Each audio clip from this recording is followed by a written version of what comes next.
Я Смирнова Виктория Владимировна.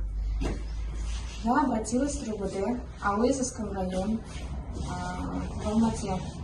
То, что о пропаже моего отца.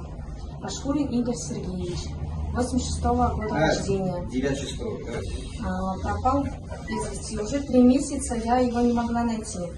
Но я благодарю РУВД Шымкентского, Фарабийский район. Благодарна им, то, что они нашли моего отца. 17-12-2021 год.